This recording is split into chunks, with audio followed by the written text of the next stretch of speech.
Bonjour, vous regardez Orienté accompagné par Aîné. C'est Herman d'ailleurs, c'est le même toujours. Et aujourd'hui, je fais une petite vidéo de 3-4 minutes, j'espère que ça va pas être très long, pour répondre à une question qui m'a été posée plus d'une fois. Et au sujet de qu'est-ce que je pense en fait de tout ce qui est voyage clandestin et tout, de tout ce qui est parti au front comme on dit chez moi. Et je tiens à vous dire que j'ai pas arrêté ma série de 3 vidéos comme j'avais promis. J'ai la troisième que je suis en train de travailler dessus et je vais la monter bientôt et vous la verrez. Mais j'ai juste fait un petit break afin de répondre à cette question parce qu'elle commence à trop revenir. Je reçois tout le temps des mails sur mon site parrainéorienté.com qui me disent ouais mais en fait on a envie de voyager mais la procédure légale ne passe pas. Du coup qu'est-ce que je pense en fait de tout ce qui est voyage, tout ce qui est voyage clandestin quoi. Je pense que je vais être clair là-dessus parce que pour moi le voyage clandestin c'est non. Oui, il y en a qui ont voyagé clandestinement, qui sont arrivés en Europe et qui ont réussi à bidouiller un peu, qui ont eu des papiers finalement, qui s'en sortent bien, c'est vrai. Il y a des cas qui marchent, oui. Mais sauf que pour une personne qui marche, il y en a 50, 70 qui sont morts. Est-ce qu'on est prêt à sacrifier 70 personnes pour qu'une personne réussisse? Et encore, il y en a qui arrivent en Europe qui vivent 2, 3 ans sans jamais avoir les papiers, qui passent tout le temps à courir. Que dès qu'ils voient une voiture de police, ils ne vivent pas. Ils vivent sous le stress. Ils n'ont pas de vie. Ils maigrissent, ils balayent les rues, ils travaillent au noir. On les insulte, on les marche dessus.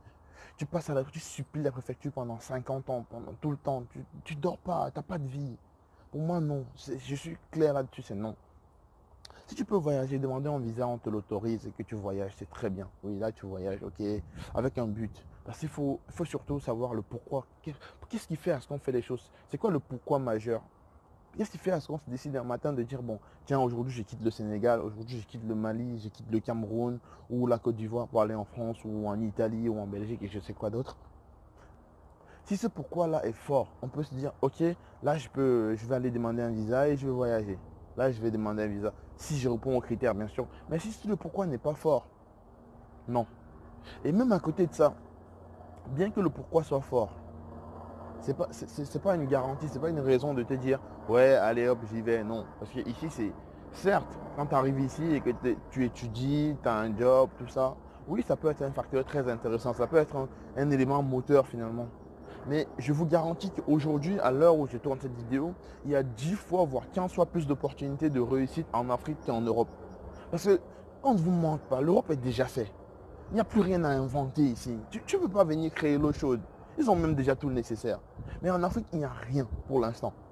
Tout est à refaire, tout est faisable encore aujourd'hui en Afrique. Donc je pense que un peu de réflexion, un peu d'observation autour de soi, on a une idée. Oui, beaucoup vont me dire, oui, on peut partir de zéro, c'est compliqué, nanani, nanana. Non, on peut partir de zéro. On peut le faire. J'ai encore la preuve d'un gars, il y a un Congolais qui vit au Cameroun, qui est étudiant, qui a créé son agence marketing partant de zéro. Parce que je suis dans un groupe de marketing sur Facebook et tout, j'ai vu, il a publié, il a parlé de ses chiffres et tout, c'était hallucinant. Et il est encore étudiant, il étudie à Douala, ou c'est à ISTDI, ou c'est quoi, je ne sais d'où, je ne sais trop. Mais on peut partir de zéro, il suffit d'avoir une bonne petite idée. Et même si c'est très dur de partir de zéro, on peut carrément commencer à l'usine, à faire un job entre guillemets difficile ou ce que certains considèrent comme pas fait pour eux, mais afin de se frayer un chemin. Donc je ne suis pas pour le voyage clandestin, je ne suis vraiment pas du tout pour. Mais je suis pour éventuellement quelqu'un qui veut voyager parce qu'il vient étudier, parce qu'il a envie d'apprendre une technique que chez lui, c'est pas vraiment, la formation n'est pas encore ça. Donc c'est vraiment ça ma réponse. Je ne suis pas du tout pour parce qu'on a des millions d'Africains qui meurent dans la Méditerranée chaque jour, chaque jour. Des femmes, des enfants, des hommes forts qui pourraient nous aider à construire l'Afrique, des femmes fortes qui pourraient soutenir les hommes qui vont construire l'Afrique. Non, je ne suis pas pour. Non, du tout, du tout. Donc c'était un peu cette petite vidéo que je comptais, enfin, j'ai prévu faire aujourd'hui en fait afin de répondre à cette question là parce qu'elle revient. J'ai déjà reçu à peu près 4 fois dans mes mails, donc voilà, c'était un peu ça. Surtout n'hésitez pas à liker, à commenter, surtout à partager la vidéo si vous avez aimé ce que j'ai, enfin, si vous aimez la vidéo et surtout abonnez-vous à la chaîne et continuez à nous suivre, c'est important pour nous pour pouvoir grandir progressivement. Merci et à bientôt. Ciao ciao.